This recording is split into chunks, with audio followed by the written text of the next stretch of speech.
दा धै ता गुरु गुरु दा गुरु दा गुरु गुरु दा गुरु गुरु दा गुरु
এখানে তিনজন পার্শ্বদ বিগ্রহ আছেন।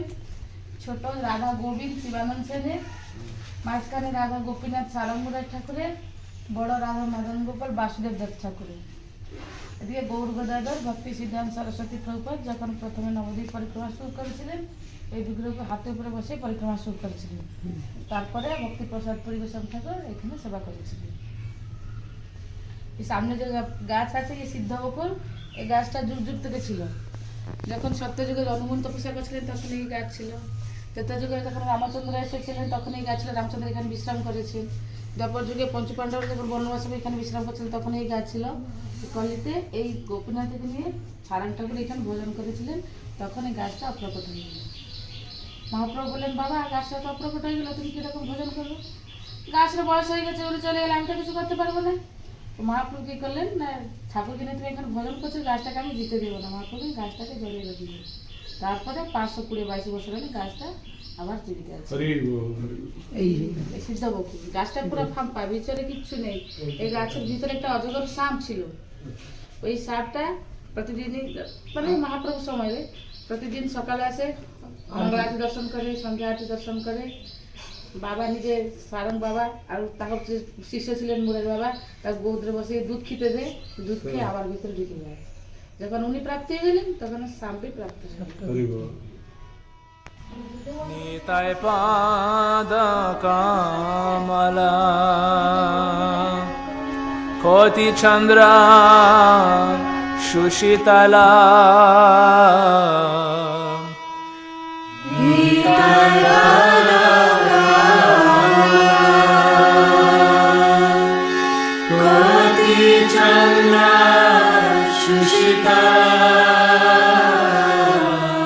নিতাই পাদ কামলা। এসে ভগবান নিমাই সেইটাই দেখাচ্ছেন।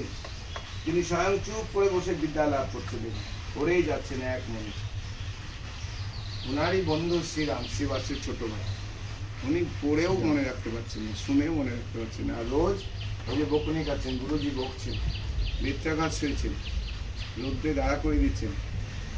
আর সংসার জীবনে কেউ যদি কাউকে মারে, মাই হোক না কেন, এই সন্তানকে অনেক কষ্ট ভগবানের বিষয়। কারণ এই সন্তানটা পাওয়ার আগে কিন্তু ওই মা ভগবানকে যাচন করেছিল যে প্রভু আমাকে একটা সুন্দর সুস্থ সন্তান। তারপরে যদি সে কঠোর মারে না, ভগবান আমার তুই চেয়ে নিলি আমার কাছ থেকে আনমোল রতন, তাকে এরকম মারছিস, বুঝতে পারছিস? সে আনমোল রতনকে তুই কদর করছিস না। দাঁত থাকতে দাঁতের মধ্যে রয়েছে, যাদের সন্তানে হায় করে নিচ্ছে বিশ্ব সংসার, তাই না? শাসনের কায়দা আছে তো, মারলে কি শাসন না, চোখের ইশারা করে, ভালোবাসার বিপদ, তাই না? সে যাদের জ্ঞান নেই তারা এখন কষ্ট দেয়, ভগবানকেও কষ্ট দেয়, নিজেও ভুল করে ভগবান। যে ভগবান নিমায় বিদ্যালাভ করতে এসে যখন দেখলেন বেদের শ্লোক থেকে কেউ বিদ্যালাভ করতে পারছেন, অসম্ভব, মানবের পক্ষে সম্ভব। কারণ শ্রুতিধর কেউ নেই, শ্রুতিধর না হলে বিদ্যালাভ হয় না। শ্রুতিধর একমাত্র ঈশ্বরের, শ্রুতিধর স্মৃতিধর, একবার শুনলে এই জীবন কম্পিউটার মতো লিখে দেবে। আর নিমাই তখন কি করলেন, গাছের বেল দেখেছেন তো, গাছের বেল পাকলে আমরা কি করে খাই? কামড়ে খাই না ভেঙে খাই? ভেঙে দুটুকরো হয়, সেই বেলের শাঁসটা আমরা বের করি, তার মধ্যে আবার দুটো জিনিস থাকে, বীজ থাকে, জালক থাকে। সেগুলোকে আলাদা করে সুন্দর করে শরবত বানিয়ে যখন খাই আমাদের আত্মা শুদ্ধি হয় না? বেলের শরবত গরমে করে কি আনন্দ হয় না? ঠিক তাই ভগবান নিমাই বেদের সাথে বেলের তুলনা করলেন। বেলের যেমন 4টে অংশ, শক্ত কভার, শাঁস, বীজ আর জালি। বেদেরও 4টে অংশ, ঋক, সাম, যজু, অথর্ব। সেই বেদকেও তিনি আছাড় মারলেন, ওটাও ভেঙে গেল। তার থেকে সার বার করলেন, গীতা সার যেমন হয়, বেদের সার বার করলেন, দুটো ভাগ করলেন, পড়া লেখা। এবার পড়ালেখা করার প্রস্তুতি করতে হবে। এখন ঘরে যখন বাজার চলে আসবে, বিভিন্ন রকম আলু, পটল, বেগুন, তখন মায়েদের চিন্তা, এবার কোনটা কী করে বানাবো, টেস্ট না হলে দিব, ওটা তো ভালো না হলে এত টাকা পটল রান্না তো ভালো করে নেই, তাহলে চিন্তা মায়েদের হয়ে গেল। এবার ভক্তের চিন্তা হয়ে গেল, এই ধরনের ব্যবহার কী করে করা যাবে। ভগবানকে ডাকছেন আবার ঘুরিয়ে, নিমাই কৃপা করলেন, তখন কালি আবিষ্কার করে দিলেন, প্রিন্টিং প্রেস হয়ে গেল, পেপার আবিষ্কার হয়ে গেল, কাগজ, পুঁথি চেপে গেল, ঘরে ঘরে বিদ্যান তৈরি হল, নিমায়ের মানুষ কামনা পূর্ণ হয়ে গেল। আর সেই কাঠিটা ওইখানেই পুঁতে দিলে। এটা হচ্ছে সারদা পীঠ, সারদা মাতা সর্বদেব সদৈব এখানে বসে আছে। সেই সারদার থেকে খাগের কাঠি নিয়ে আর একটু বকুনি দিলেন সারদাকে। তুমি এখানে সবসময় বসে আছো, বা ছাত্ররা বকুনি খাচ্ছে, মার খাচ্ছে, রোদ্রে দাঁড়া, তোমার দয়া হচ্ছে না? তুমি নারী নাকি? বলছি প্রভু আপনার জন্য আমি ওয়েট করছি না, কবে আমার আরাধ্য দেব আসবেন, আমি মিলেমিশে বেঁধে পুরো। বলছে তুমি খুব চালাক, নিজের কুবুদ্ধিকে ঢাকা দিবে। ঠিক আছে তাড়াতাড়ি আসো, তোমার খাগের কাঠি দাও। খাগের কাঠিটা নিলেন আর বর্ণ বানিয়ে ফেলে, বর্ণ থেকে পুঁথি ছাপিয়ে দিলেন, আর সেই কাষ্ঠ থেকে বৃক্ষ উৎপন্ন করবে। মাটিতে পুঁতে দেয় বলে তুমি এখন বৃক্ষ, তুমি কিন্তু খাগ গাছ হবে না, তোমাকে বৃক্ষে রূপান্তরিত করবে। কারণ আমার স্পর্শ আর সরস্বতী মাতার স্পর্শ যেন আলাদা, ভক্তরা অনুভব করতে পারে। গোবিন্দ হচ্ছেন পরশমণি, বাকি দেবতারা দেবতা। সেই গোবিন্দের হস্তে যখন খাগের কাঠি, সরস্বতী মাতার খাগের কাঠি পেয়ে গেলেন, হাতে স্পর্শ লাগলো, তিনি সেই খাগ বৃক্ষ তৈরি করেন, তিনি সেই কলম বৃক্ষ তৈরি করেন, সম্পূর্ণ আলাদা বৃক্ষ, যার পরমায়ু সারা কলিযুগ। ভগবান নিমাই বললেন তুমি ফুল দেবে, ফল দেবে না, ফুল দেবে গৌর পূর্ণিমা লগ্নে, যখন আমার আরাধ্য দেবীর পুণ্য তিথি আসবে, শ্রীকৃষ্ণের হোলি যখন আসবে, যেন এই ফুল কৃষ্ণের চরণে অর্পণ করতে পারে আমার বৃক্ষ, তাই না? যাতে তুমি স্বয়ং এই বৃক্ষ ফুল ভূমি থেকে চরণে নিক্ষেপ করতে পারো। সেই জন্য গৌর পূর্ণিমার যে ফুল হচ্ছে নাকছবির মতো ফুল, একদম সেম নাকছবির মতো ফুল। দাঁড়া এটা বোটটা ধরলে তারপরে এই নাকছবির মতো ফুল, ফুল থেকে কখনো ফল হবে না, আর এই ফল ফুল সব ঝরে পড়ে যায়। আর কি হবে? তুমি ইচ্ছা শক্তি দ্বারা মৃত্যুর পূর্বে দুটো দুটো বৃক্ষ, যেখানে হচ্ছে দুটো দুটো বৃক্ষ, প্রত্যেকটা গাছে ফুল, ছোটতে ফুল বড়তে ফুল। আর দুটি নিম গাছ আছে, একটি হচ্ছে কলম বৃক্ষ, একটি হচ্ছে গৌরাঙ্গ, একটি হচ্ছে নিত্যানন্দ। নিত্যানন্দ রূপে যখন গৌরাঙ্গ সৃষ্টি করলেন জোড়া জোড়া বৃক্ষ, নিতাই গৌর, নিতাইও ভাবলেন দেয়ার গাড়ে দেয়া, নিতাইও ভাবলেন আমাকেও কিছু দিতে হবে গৌরকে, উনিও দুটো বৃক্ষ রচনা করলেন, একটি গৌররূপী নিম্ব বৃক্ষ, একটা নিত্যানন্দ রূপী নিম্ব বৃক্ষ। নিত্যানন্দের প্রেমানন্দে বাহু তুলে নাচ করছে, ওগো দেখিয়ে দেবো, গলা, মুখমণ্ডল, কেশ, আঙুল এবং দু বাহু, বক্ষস্থল, এতগুলো জিনিস পরিষ্কার আপনাকে বুঝিয়ে দেবে এবং বুঝবে না, একটু বেমিল হবে না। আর এটা হচ্ছে এই স্থান থেকে পতঞ্জলি তন্ত্র, শঙ্খবিদ্যা, আয়ুর্বিদ্যা, জ্যোতির্বিদ্যা, যত রকমের all types of education growth this স্থান। অহংকার মাতা হইয়া নিতাই পদ পাছরিয়া। কৃষ্ণ